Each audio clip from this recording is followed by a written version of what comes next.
নমস্কাৰ মই ইউটিউব চেনেলত আমি ভাস্কৰ দত্ত বুলি এটা ল'ৰাক আমি চাই আছোঁ। এনেকুৱা নেতাই দুপানী ঘাটত সি আহিছিলে, আহি কিনে আমাৰ ঐতিহাসিক পূৰ্ণ জেগা ধুবুৰী নেতাই দুপানী ঘাট চবে চিনে। আৰু এইটো ভগৱান তাতে আছে বেহুলা লক্ষীন্দৰৰ। আৰু তাতে থিয় হৈ এই ভাস্কৰ দত্তৰ ল'ৰাটো থিয় হৈ কৈছে যে এইটো ফলিমাৰী গাঁও পঞ্চায়তৰ অন্তৰ্গত এটা কুন্তিচৰৰ এটা জায়গা আছে, সেইটো বাংলাদেশ বুলি ই ডাইৰেক্ট নিজৰ হাতেৰে মানে ইণ্ডিকেট দি আছে যে এইটো তাতে নদী আছে, তাতে নৌকা আছে, তাতে ঘৰ বাৰী আছে, মানে এপাৰ ওপাৰ, তাৰমানে খালি 12,000 টাকা ইণ্ডিক কৰি আছে যে এপাৰ বাংলাদেশ হয় এইটো। কিন্তু কথা হ'ল কি যে চাগে এই ল'ৰাটো ক'ৰ ল'ৰা আমি নাজানো, বাহিৰৰ ল'ৰা না লোকাল ল'ৰা আমি নাজানো, কিন্তু ল'ৰাটো কোনো না জানি শুনি এটা ধুবুৰী ঐতিহাসিক এটা ধুবুৰী জেগা, এইটো তাতে এটা আমাৰ নেতাই দুপানী ঘাট দেৱ দেৱীৰ মূৰ্তি আছে, তাতে থিয় হৈ ই হাতৰে ইণ্ডিকেট দি আছে বাংলাদেশী বলে। সি কেনেকুৱা জানে ধুবুৰীৰ সম্বন্ধে? সি একো নাজানে। যে বাংলাদেশ বুলি কৈছে, যে কুন্তিচৰৰ গাঁও বুলি বাংলাদেশ বুলি ডিক্লেয়াৰ দিছে, তাৰ আমাৰ ধুবুৰীয়ে মানে তেনেহ'লে ধুবুৰী লজ্জাজনক ঘটনা এইটো, তেনেহ'লে ধুবুৰীয়ে বাংলাদেশ। তো এইটো ক'ব নালাগিছিলে।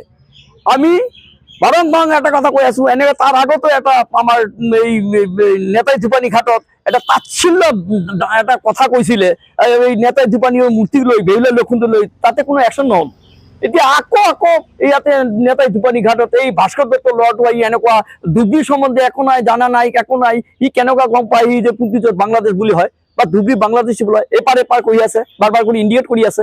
এইটো মই তেখেতক মই হুমকি দিছোঁ, ধিক্কাৰ দিছোঁ, আৰু আমি হুকাই দিছোঁ যে ভৱিষ্যত এনেকুৱা বিৰূপ মন্তব্যৰ পৰা ইয়াতে যাতে মানে বিৰূপ মন্তব্যত যাতে এনেকুৱা ক'ব নাপায়, আৰু মানে বিৰূপ মন্তব্যৰ পৰা যাতে সিহঁতে স্থগিত থাকে। এইটো মোৰ কথা হ'ল, মই আগে খাৰা ৱাৰ্ণিং দিছোঁ যে ধুবুৰী সম্বন্ধে কোনো এখন না জানি শুনি এনেকুৱা ধুবুৰী সম্বন্ধে আপত্তিকৰ এনেকুৱা বাংলাদেশ বুলি এইটো ক'ব নাপায়। এইটো মই আকৌ ৱাৰ্ণিং দিছোঁ। আৰু শুনক, আমি অনুৰোধ কৰিছোঁ যে উচিত তদন্ত কৰি এই ল'ৰাটো ভাস্কৰ দত্তৰ ল'ৰাটোৰ নাম এই উচিত তদন্ত কৰি ভাস্কৰ দত্তৰ ল'ৰা বুলি তাকে চিনাক্ত কৰি উচিত তদন্ত কৰি গৃহীত মানে এটা একশ্যন ল'ব লাগে। এইটো মই অনুৰোধ কৰিছোঁ। অতি সোনকালে গ্ৰেপ্তাৰ কৰি তেখেতৰ জেলে ভাত খাব লাগে, কাৰণ আমাৰ ধুবুৰী এটা ঐতিহাসিক ধুবুৰীয়ে বদনাম কৰিছে, বাংলাদেশ বুলি কৈছে। আৰু কুন্তিচৰৰ বোলে কুন্তিচৰ যিটো আছে, কুন্তিচৰ যিটো সেইটো বোলে বাংলাদেশ বুলি সিহঁতে কৈছে। ইমান সাহস ক'ত পাম?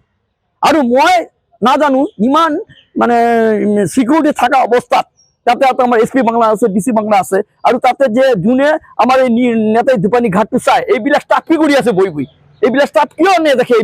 আমি এইবিলাক ষ্টাফক মই মানে হকাই দিছোঁ, আৰু আমি পৰিষ্কাৰ ষ্টেট কাৰ্ড কথা কৈ আছোঁ যে এইবিলাক ষ্টাফ যদি কোনোবা যদি আমাৰ এই নেতাই দুপানী ঘাটৰ মানে আমাৰ মূৰ্তি দেৱ দেৱী মূৰ্তি বেহুলা লক্ষীন্দৰ কোনোবা যদি বদনাম কৰে, তেখেতক যাতে চিনাক্ত কৰি বান্ধি ৰাখিব, তাৰপিছত পুলিচ প্ৰশাসনক তাতে গোটাই দিব। এইটো মই তেখেতক মই অনুৰোধ কৰিছোঁ। আৰু ভৱিষ্যত যাতে এনেকুৱা না, মই আকৌ কৈছোঁ, তাক ধিক্কাৰ দিছোঁ, হুংকাই দিছোঁ, হকাই দিছোঁ, হুংকাৰ দিছোঁ, যাতে ভৱিষ্যত যাতে এনেকুৱা ধুবুৰীত আহি এনেকুৱা বিৰূপ মন্তব্য নকৰে। তাৰ কাৰণে আমি আমাৰ ধুবুৰীবাসী ৰাইজে লজ্জিত হৈছে। এইটো বাংলাদেশ বুলি কথা কৈছে যে ধুবুৰীবাসী ৰাইজৰ কাছে ইয়াতে ক্ষমা খুজিব লাগিব। এই ল'ৰাটোক আনি ধুবুৰী ৰাজ্যবাসীৰ তাতে আমাৰ নেতাই দুপানী ঘাটত গৈ ইয়াতে ধুবুৰীবাসীৰ ওচৰতে ক্ষমা খুজিব লাগিব, নহ'লে আমি তাৰ বিৰুদ্ধে গণ আন্দোলন শুরু করি। আকৌ কৈছোঁ, পুলিচ প্ৰশাসনক ইমিডিয়েট এৰেষ্ট কৰি তেখেতক জেলে ভাত খাওয়াব লাগে। ধন্যবাদ।